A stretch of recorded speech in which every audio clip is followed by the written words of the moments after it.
सभी बच्चों को मेरा नमस्कार यानी कि प्रेम भरा नमस्कार। तो आज मैं फिर उपस्थित हूँ, हाजिर हूँ हिंदी की 10वीं कक्षा की वर्कशीट नंबर 35 को लेकर, जिसमें हमें कविता पढ़नी है। और कविता हमारी आज की जो है वो सौंदर्य से भरपूर है, सुंदरता से भरा हुआ है। आज हम उस महीने के बारे में जानेंगे जो हमारे साल का सबसे और बेहतर सुंदर महीना होता है। कवि ने बहुत ही सुंदर और बेहतरीन वर्णन किया है। आपको भी पढ़कर आनंद आएगा, समझकर आनंद आएगा। तो इससे पहले कि हम अपनी कविता शुरू करें, थोड़ी सी औपचारिकताएं हमेशा की तरह। तो आज की हमारा विषय है हिंदी, कविता है अट नहीं रही है, कार्यपत्रक वर्कशीट है 35, दिनांक है 23/9/2020। यहाँ आप अपना नाम लिखेंगे और यहाँ कक्षा अध्यापक का नाम लिखेंगे। तो आइए, जिस महीने के विषय में कवि चर्चा कर रहा है उस महीने के बारे में हम संक्षिप्त रूप में कुछ जान लेते हैं। जैसे हिंदू कैलेंडर के अनुसार चैत्र माह से प्रारंभ होने वाले वर्ष का 12वां तथा अंतिम महीना, जो ईस्वी कैलेंडर के मार्च महीने में पड़ता है, इसे वसंत ऋतु का महीना भी कहा जाता है। अब क्योंकि इस समय भारत में ना अधिक गर्मी होती है और ना अधिक सर्दी, इस माह में अनेक महत्वपूर्ण पर्व यानी त्योहार मनाए जाते हैं, जिसमें होली सबसे ज़्यादा प्रमुख है। तो ये महीना इतना मस्त, सुंदर और बेहतरीन होता है कि आपको हर जगह जाने का मन करता है। नए नए पत्ते पेड़ों पर आ जाते हैं, हरियाली बढ़नी शुरू हो जाती है, चिड़ियाँ, पक्षी और तरह तरह के रंग आपको नज़र आते हैं। तो आइए हम शुरू करते हैं। हमारे प्रिय कवि जिन्होंने ये कविता लिखी है, अट नहीं रही है, कवि का नाम है सूर्यकांत त्रिपाठी निराला। तो आइए हम शुरू करते हैं आज की कविता, अट नहीं रही है। लीजिए, आपकी स्क्रीन पर है हमारी ये कविता वर्कशीट में। आइए हम शुरू करते हैं। अट नहीं रही है, अट नहीं रही है,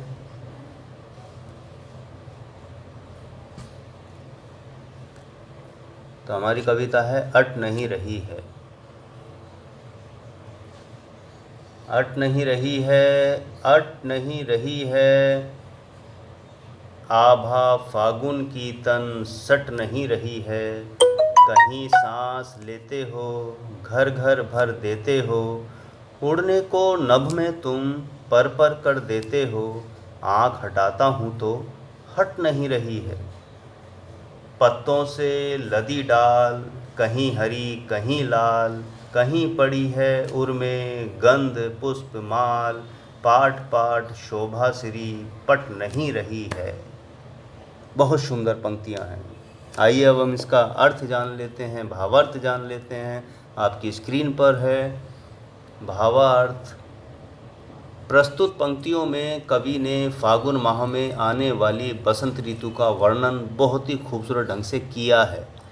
कवि कहते हैं कि फागुन की आभा इतनी अधिक है कि वह प्रकृति से समा नहीं पा रही है। फागुन माह में ऐसा लगता है मानो प्रकृति एक बार फिर दुल्हन की तरह सज धज कर तैयार हो गई है, क्योंकि वसंत ऋतु के आगमन से सभी पेड़ पौधे नई नई कोयलें, नई नई कोपलें, कोमल पत्तियां व रंग बिरंगे फूलों से लद जाते हैं। और जब भी हवा चलती है तो सारा वातावरण उन फूलों की भीनी खुशबू से महक उठता है। उस समय ऐसा लगता है मानो फागुन खुद सांस ले रहा हो और वातावरण को महका रहा हो। कवि ये भी कहते हैं कि कभी ऐसा एहसास होता है जैसे तुम फागुन माह आसमान में उड़ने के लिए अपने पंख फड़फड़ा रहे हो। कवि वसंत ऋतु की उस सुंदरता पर भी मोहित है, इसलिए वे कहते हैं कि मैं अपनी आंखें हटाना तो चाहता हूँ, पर मेरी आंखें हट नहीं रही है। यहाँ फाल्गुन माह का मानवीकरण किया गया है। वसंत ऋतु में सभी पेड़ पौधों में नए नए कोपले पत्ते निकल आते हैं। और डाली रंग बिरंगे फूलों से लद जाती है। कवि उस समय की कल्पना करते हुए कहते हैं कि ऐसा लग रहा है मानो प्रकृति से अपने गले में रंग बिरंगी भीनी खुशबू देने वाली सुंदर सी माला पहन रखी हो। कवि के अनुसार प्रकृति के कण कण में इतनी सुंदरता बिखरी पड़ी है कि अब तक धरा में समा नहीं पा रही है। यहाँ भी मानवीकरण अलंकार है। तो आइए हम कविता के कुछ महत्वपूर्ण शब्दों के अर्थों को जान लेते हैं। अट, तो जैसे कि हमारा पहला शब्द है अट, यानी कि समाना। पाठ पाठ जगह जगह, शोभा श्री सौंदर्य से भरपूर। पद पट समा नहीं रही है। तो कवि ने बड़े सुंदर शब्दों का प्रयोग किया है और मानवीकरण अलंकार का प्रयोग किया है। मानवीकरण अलंकार से मतलब ये है कि जहाँ प्रकृति की तुलना मनुष्य के भावों हाव या भावों से की जाए वहाँ मानवीकरण अलंकार होता है। क्योंकि अगर हम देखें सांस लेने का काम मनुष्य करता है या कोई प्राणी करता है ना। तो इसी तरीके से मानवीकरण अलंकार हुआ। तो जहाँ मनुष्य की तुलना प्रकृति से की जाए या प्रकृति की तुलना मानव से की जाए तो वहाँ मानवीकरण अलंकार होता है। ये एक सिंपल सी साधारण सी परिभाषा है। तो अब हम देखते हैं, आइए कविता को एक बार फिर पढ़ते हैं। सुंदर फूलों के साथ हट नहीं रही है, आभा फागुन की सट नहीं रही है। कहीं सांस लेते हो, घर घर भर देते हो। उड़ने को नभ में तुम पर कर देते हो। आँख हटाता हूँ तो हट नहीं रही है। फूलों से लदी डाल, फूलों से लदी डाल, पत्तों से लदी डाल। कहीं हरी कहीं लाल, कहीं पड़ी है उर में मंद गंध पुष्पमाल। उर माने हृदय, मंद गंध पुष्पमाल, पुष्पमाल मतलब पुष्पों की माला। पाठ पाठ यानी जगह जगह, हर जगह। शोभा श्री पट नहीं रही है, शोभा श्री है हमारी सौंदर्य से भरपूर प्रकृति। वो सुंदर प्रकृति जहाँ हर तरह का रंग फैला हुआ है, खुशहाली फैली हुई है, हरियाली फैली हुई है, तरह तरह के फूल फैले हुए हैं। तो आइए अब हम कविता के अर्थ को जो हमने समझा था हम एक बार समझ लें कि फागुन का महीना इतना सुंदर और बेहतर होता है कि उसकी जो सुंदरता है, कवि कहता है कि उसकी जो आभा है, सुंदरता है, अट नहीं रही है, सट नहीं रही है, यानी कि मेरे हृदय में, मेरी आंखों में समा नहीं रही है। और कहता है कि कहीं सांस लेते हो, घर भर भर देते हो। और जो पेड़ हैं, पौधे हैं, फूल हैं, जो मौसम है फागुन का, जो ऐसा लगता है कि वो सांस ले रहा है और जो सांस छोड़ रहा है, अपनी खुशबू छोड़ रहा है, उससे पूरा वातावरण सुगंधित महकता हुआ हो गया है। उड़ने को नभ में तुम पर कर देते हो, उड़ने को नभ में तुम पर कर देते हो, यानी कि वो एक तरह से उड़ना चाह रहा है। फागुन का जो हवा चलती है, हवा के माध्यम से उड़ना चाह रहा है और उसको आकाश में पर यानी सब तरह से फैला देना चाहते हो। आँख हटाता हूँ तो हट नहीं रही है, यानी कि सुंदर इतनी ज़्यादा है प्रकृति उस समय पे, फागुन के महीने पे, जहाँ आँखों में तमाम सुंदरता भर गई है, लेकिन उसके बावजूद भी मैं आँख हटाना चाह रहा हूँ, हट नहीं रही है।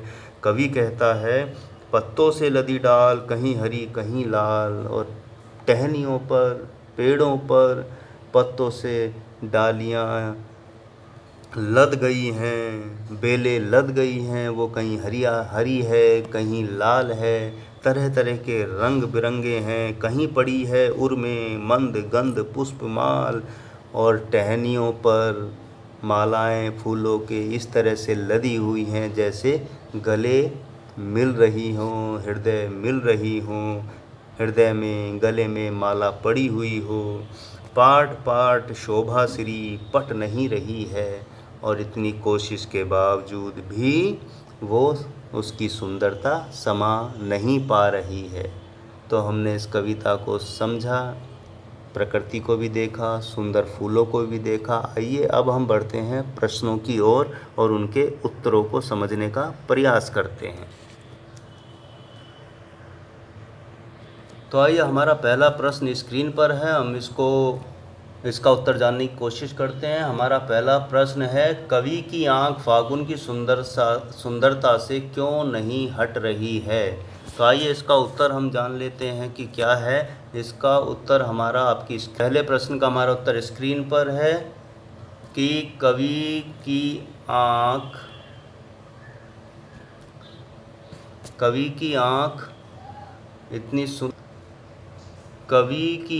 फागुन की सुंदरता से क्यों नहीं हट रही है। ये इसका उत्तर है, फागुन की सुंदरता इतनी गजब है कि कवि ना चाहते हुए भी उसकी आंखें उस पर से नहीं हट रही हैं। जब हम किसी अत्यंत सुंदर चीज़ या व्यक्ति को देखते हैं तो हमारी आंखें उस पर जैसे हमेशा के लिए टिक सी जाती हैं। इसमें हर तरह के रंग बिखरे हुए होते हैं। तो इस महीने में सुंदरता इतनी दिखलाई पड़ती है कि हमारी आंखें ना चाहते हुए भी वहाँ से हट नहीं पाती है। तो कवि की आंख इसलिए इस महीने में इस सुंदरता को देखकर हट नहीं रही है। तो आइए हम बढ़ते हैं दूसरे प्रश्न की तरफ। हमारा दूसरा प्रश्न स्क्रीन पर है, फागुन में ऐसा क्या होता है जो बाकी ऋतुओं से भिन्न होता है। तो आइए इसका हम उत्तर देख लेते हैं, क्या हो सकता है। दूसरे प्रश्न का उत्तर हमारा स्क्रीन पर है, तो इसका उत्तर हम पढ़ते हैं, फागुन में ऐसा क्या होता है जो बाकी ऋतुओं से भिन्न होता है।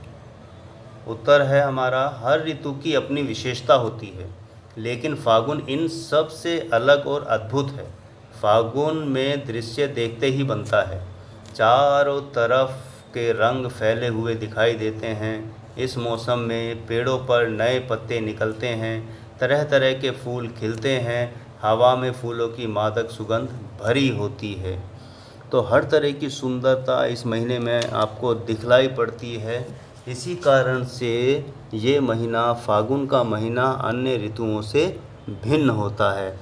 आइए हम बढ़ते हैं तीसरे प्रश्न की तरफ। हमारा तीसरा प्रश्न है,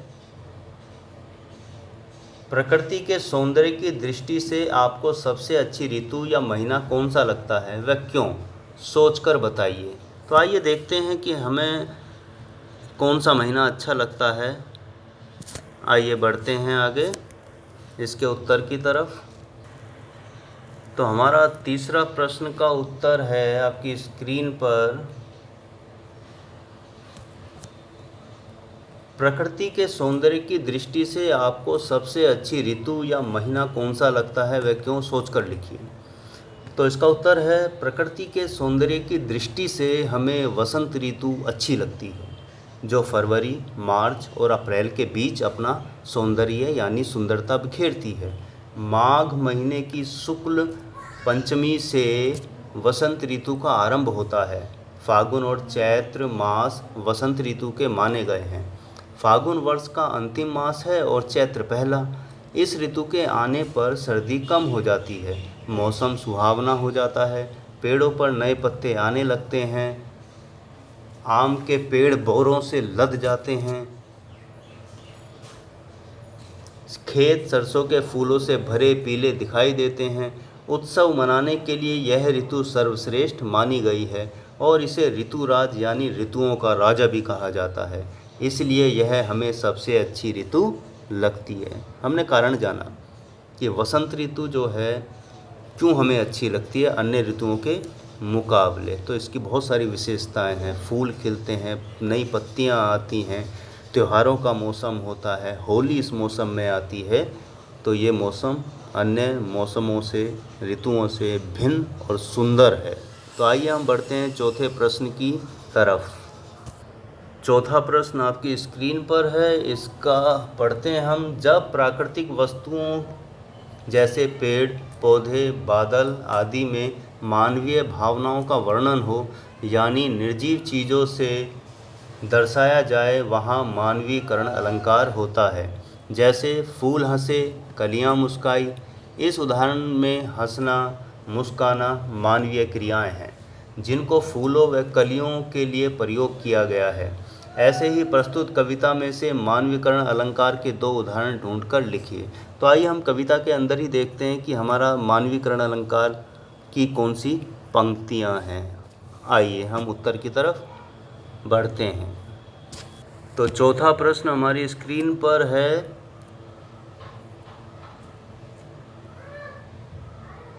उत्तर हमारा है, किन पंक्तियों में मानवीकरण अलंकार है। कहीं सांस लेते हो, सांस मनुष्य लेता है। जैसे कि मानवीकरण की परिभाषा में बताया गया कि जब निर्जीव चीज़ों की तुलना मानव के हाव भाव उसकी क्रियाओं से होती है, तब हमारा वो मानवीकरण अलंकार होता है। मानव जमाकरण यानी मानवीकरण। उड़ने को नभ में तुम, कहीं पड़ी है उर में मंद गंध पुष्प माल। अब क्योंकि पुष्पों की माला फूलों की माला मनुष्य पहनता है गले में, तो उर मतलब गला, उर मतलब हृदय, दिल जिसे हम कहते हैं। तो इन पंक्तियों में मानवीकरण अलंकार है। एक हम और विशेष बात देख लेते हैं, घर घर पर पाठ पाठ। जहाँ इस तरह से शब्दों की पुनरावृत्ति होती है, वहाँ पर हमारा पुनरुक्ति प्रकाश अलंकार होता है। पुनरुक्ति प्रकाश मतलब पुनः उन्हीं शब्दों का एक साथ आवृत्ति होना, रिपीट होना। तो यहाँ हमारा पुनरुक्ति प्रकाश अलंकार होता है। तो आइए हम बढ़ते हैं पांचवें प्रश्न की तरफ। हमारा पांचवा प्रश्न है, और अंतिम प्रश्न है, उसको हम पढ़ लेते हैं।